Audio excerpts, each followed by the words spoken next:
Olá, amigo. Olá, amiga ouvinte. Aqui estamos para mais um programa Além do Arco-Íris, com reflexões em torno da doutrina espírita. Rogamos ao Senhor da vida abençoe nossos propósitos de bem servir.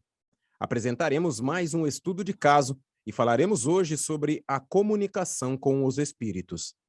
Se você tem alguma sugestão ou pergunta para o nosso programa, escreva seu e-mail para carloseduluz@uol.com.br, carloseduluz@uol.com.br. Mortos se comunicam com os vivos? Todas as pessoas são dotadas em maior ou menor grau de sensibilidade, que lhes permite colocar-se em contato com os espíritos de pessoas mortas. Estudos metapsíquicos atestam a possibilidade de pessoas vivas se comunicarem telepaticamente, isto é, pelo pensamento, em circunstâncias especiais e guardadas determinadas condições com outras pessoas vivas. O homem é um espírito, envolto por invólucro físico. Os que morreram simplesmente não dispõem mais dessa carcaça, mas continuam tendo a consciência que detinham quando estavam vivos, com maior liberdade de deslocamento e de manifestação. Os que partem para outra vida continuam nos amando e se preocupando conosco. Natural que procurem meios para se comunicar com os que ficaram. A mediunidade foi inventada pelo Espiritismo? A sensibilidade mediúnica sempre existiu. Há inúmeros registros históricos de fenômenos medianímicos nos anais da sabedoria humana. Também no Evangelho de Jesus, encontramos pontos expressivos que demonstram a autenticidade da atividade dos médiuns, principalmente nos Atos dos Apóstolos. A partir do surgimento do Espiritismo com o ordenamento e catalogação das informações obtidas dos espíritos por Allan Kardec, médiuns notáveis de todas as partes do mundo passaram a dar publicidade às centenas de comunicações de pessoas que partiram para o além, com incontestáveis provas de autenticidade. São nomes, circunstâncias, dados que somente eles tinham conhecimento e, principalmente, o modo de se expressar. Assim como acontece com as impressões digitais que permitem, no mundo dos negócios e da investigação policial, segura identificação pessoal. A maneira de falar e de escrever são características de criaturas que conservam do outro lado da vida suas marcas inconfundíveis. Pessoas preocupam-se com a morte? Considerada pela civilização ocidental como algo tétrico, terrível, como a pior desgraça que possa acontecer, a morte geralmente é ignorada, esquecida e raramente cogitada.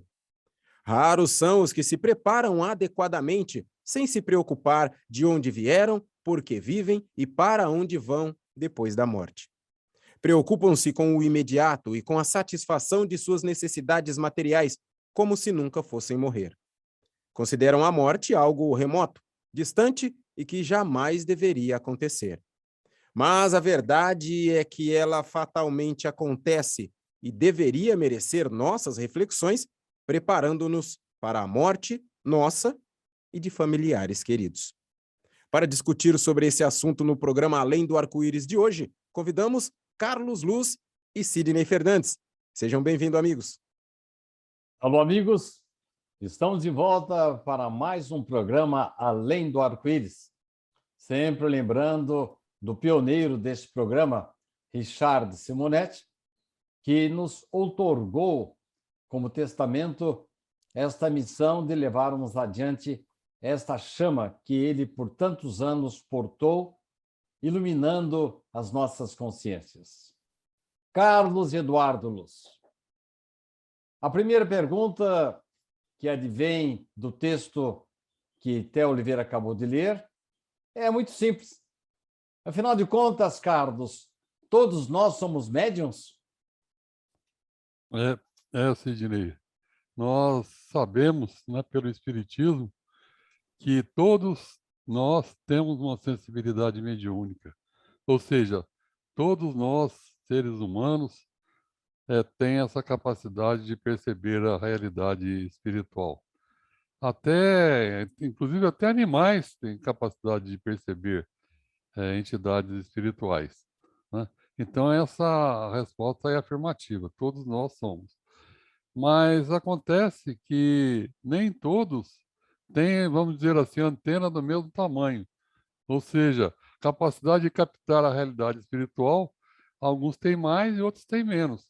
Os que têm uma antena um pouco maior, que captam mais, né, a movimentação no plano espiritual, percebem a realidade espiritual e muitas vezes até têm evidência e descrevem, esses aí são chamados médios ostensivos, né? Mas, de qualquer maneira, nós, pela intuição, né, pela inspiração, quando nós escrevemos algum texto, quando nós somos movidos por alguma intenção de auxiliar alguém, ou até quando nós também somos inspirados a agirmos com agressividade contra alguém, né?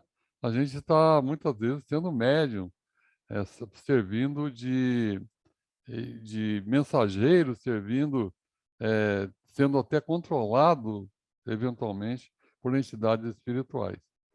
Então, a resposta é afirmativa, e se a gente quiser conhecer esse mecanismo, devemos estudar o Espiritismo, especificamente estudar o Livro dos Médiuns, que é o que descreve muito bem essa situação.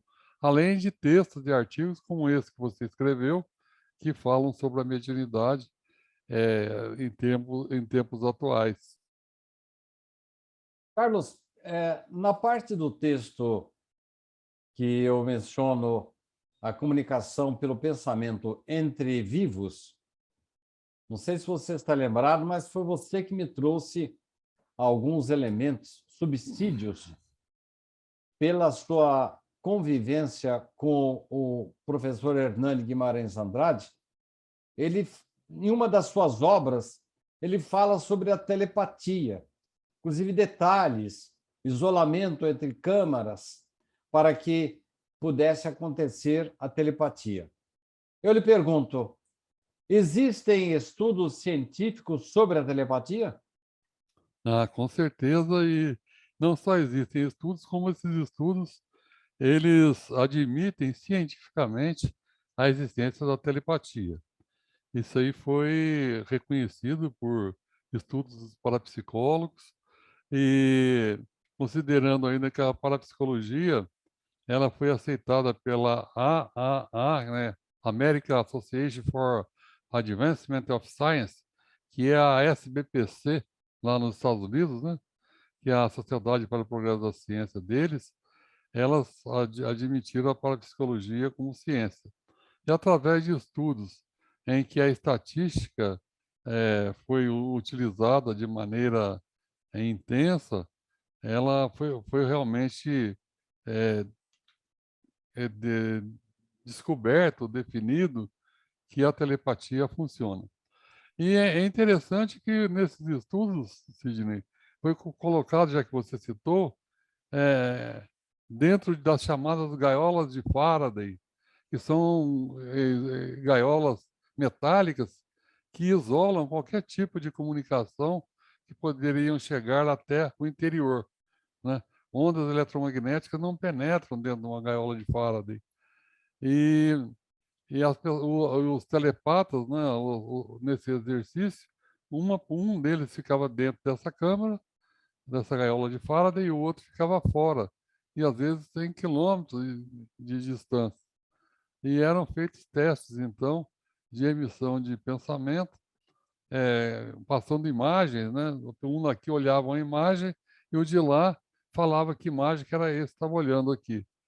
Então, através desse teste, foi comprovada a existência da telepatia como uma realidade científica.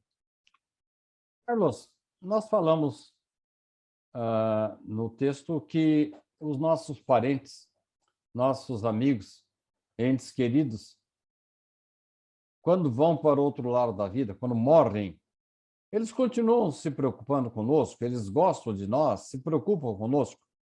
Ora, isso pressupõe que eles mantenham a sua individualidade após a morte do corpo físico. E aí vem uma pergunta, Carlos. quando passamos para o outro lado da existência, após a morte do corpo físico, nós adquirimos um outro corpo, Carlos? Aí quem nos responde isso é o próprio Paulo apóstolo, que quando ele diz que existem corpos aqui na Terra e existem corpos espirituais, né? Então, quando o nosso corpo é entregue à Terra, né, ele se desintegra, ele se desfaz em pó, né? E no momento em que há o desligamento do nosso espírito do corpo, o nosso espírito, então, permanecendo na realidade espiritual, ele se mostra nessa realidade com um envoltório que é o seu perispírito. E esse envoltório tem aos médiuns videntes a mesma imagem que ele teria quando encarnado, né? Existem descrições em que a pessoa aparece com roupa, né? Isso é também uma boa notícia para aqueles que ficam com medo de, ao desencarnar, se veem no plano espiritual sem roupa, né? Então isso aí não acontece, porque imediatamente essa matéria psi, na nomenclatura do Dr. Hernani, essa matéria espiritual, ela é plástica, ela é plasmável pelo pensamento. E a pessoa se vê de roupa. E normalmente se vê com a roupa que ele gostava de se ver, né? De se colocar. E até defeitos que tinha na roupa, né? A manga aqui, o cotovelo puído, né? Existem casos de evidências que mostram que a pessoa viu a pessoa daquela maneira. A pessoa não só tem um corpo igual, como aparece também com essa roupa. E pelo pensamento também, as pessoas têm condições de plasmar até diferenças também no corpo e diferenças na maneira de vestir. Então é muito interessante esses aspectos dos estudos que são feitos da realidade espiritual. Carlos, pelo que você está dando a entender, nós conseguimos manter a nossa aparência, então, em nosso corpo espiritual? Ah, com certeza. Né, as pessoas podem, às vezes, se mostrarem um pouco mais jovens, né? Ou um pouco mais magras, né? Mas, geralmente, a pessoa gosta da aparência que tem e ela mantém essa aparência, né? E também é interessante que, quando um espírito, numa reunião mediúnica ou numa regressão de memória, ele se vê numa vida passada, ele se vê com a imagem que ele tinha naquela vida. É como se fosse um arquivo morto, os registros, né? Literalmente morto, né? Os registros das vidas passadas. Aí, no momento que ele se vê, né, naquele tempo, ele se vê também com a aparência e com as roupas daquele tempo. Então, é muito interessante os estudos que são feitos, né? E os mecanismos que regem o mundo espiritual. É um mundo muito parecido com o nosso, mas tem grandes diferenças, né, no seu funcionamento, na sua maneira de ser, né, vamos dizer assim, além do que aparenta, né? Quer dizer que o que tem aqui tem lá, mas a recíproca não é verdadeira. O que tem lá, nem tudo que tem lá tem aqui, não é isso, Carlos? Exatamente, lá é a sede, é a matriz, né? E muita coisa que tem lá é copiado aqui, né, Cid? Se a gente se lembrar de André Luiz, quando num dos seus livros, alguém lá chegou ao plano espiritual e lá enxergou um quadro maravilhoso. E ele olhou aquele quadro e falou assim: nossa, esse quadro realmente é maravilhoso. Eu conheço uma cópia dele no museu tal. Assim. Não, aliás, ele é cópia de um quadro do museu tal, assim, assim. E aí o mentor disse: não, não é o do museu que é cópia desse.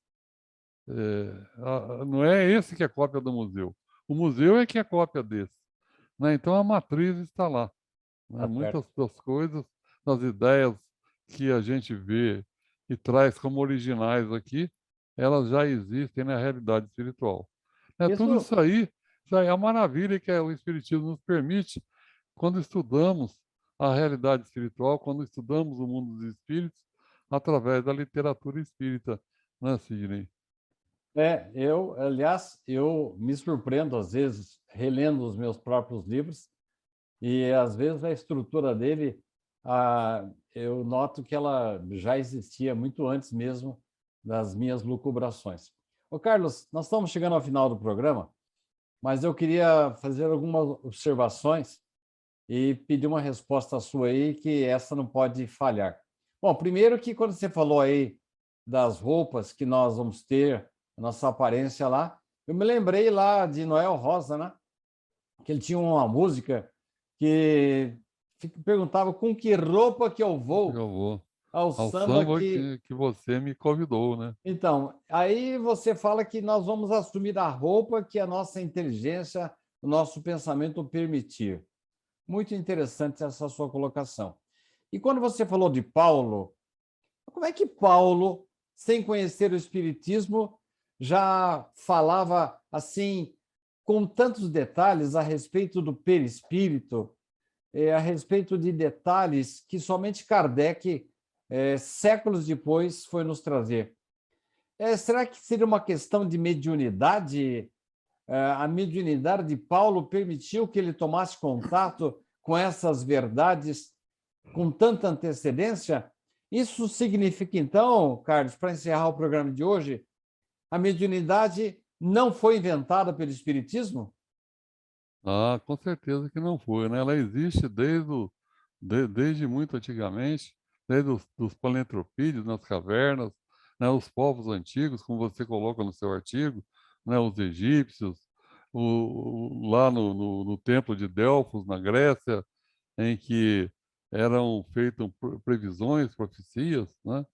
E nós temos, né, as várias religiões, no próprio Novo Testamento e na Bíblia, inúmeros casos de mediunidade.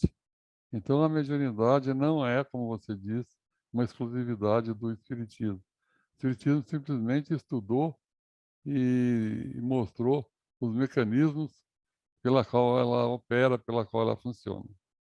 Carlos, ainda temos um tempinho.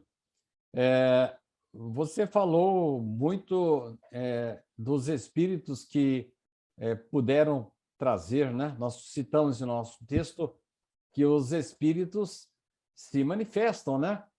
Espíritos, afinal de contas, os mortos se comunicam com os vivos.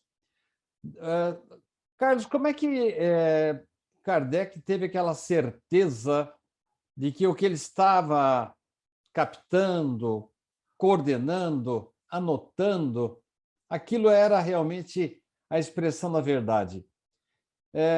Seria por causa da chamada universalidade do ensino dos espíritos? Mas o que é isso, Carlos? O que significa essa universalidade? Isso aí é uma maneira que tem que o Espiritismo funciona e a própria ciência funciona assim, né? Quando alguém faz uma descoberta na ciência, aquela descoberta deve ser replicada em vários locais, por várias pessoas e chegarem nos mesmos resultados. A partir disso, em que acontece exatamente essa situação, é que aquilo é considerado, então, como um fato científico, como uma regra, como uma lei. Então, Kardec também usou esse método científico, ouvindo vários médiuns de confiança em vários locais, em vários centros espíritas, em várias cidades, e pelas respostas que eles deram, esses médiuns deram, a mesma pergunta que Kardec fez, ele, constatando então que a resposta era coerente nesses vários locais, ele considerava aquilo como uma verdade, como uma referência, né, para o Espiritismo e colocava isso nos livros. Então, ele só colocava aquilo como verdade a partir dessa universalidade de manifestação, em que vários médiuns davam a mesma informação. Ele, como codificador, ele colocava, então, com as suas palavras, o que esses médiuns diziam, e assim ele codificou o Espiritismo. Como se faz na atualidade, quando você tem dúvida em relação a um assunto, você manda essa dúvida, essa pergunta para cientistas do mundo inteiro. E Kardec mandava perguntas para vários setores da França, fora da França, na Europa e até fora da Europa. E então, quando havia coincidência de conteúdos, ele considerava então aquela resposta como correta. Seria isso, né, Carlos? Exatamente. Então, isso é muito importante no Espiritismo. Isso é que nos dá a certeza que a nossa fé é ela mesma, né? Porque se não houvesse essa comprovação, como que a gente saberia se isso não é imaginação? Se acontecer com um médium, por exemplo, pode ser a imaginação dele, pode ser que só ele deu aquela informação ali, não necessariamente aquilo é correto. Seria, no máximo, a opinião de uma pessoa, de um ser que, embora não esteja encarnado, seja um espírito, seria a opinião daquele espírito, né, através daquele médium. Agora, quando vários espíritos, através de vários médiuns, dão a mesma resposta à mesma questão, é porque eles estão reportando realmente uma realidade que pode ser considerada como uma regra geral, como uma lei, como um fato. Muito bem, Carlos. Bem explicado, bem orientado. Nós ficamos por aqui hoje. Lembrando que Kardec levava muito em conta, quando vinham essas respostas de locais distantes, os mais diversos possíveis, o conteúdo, né?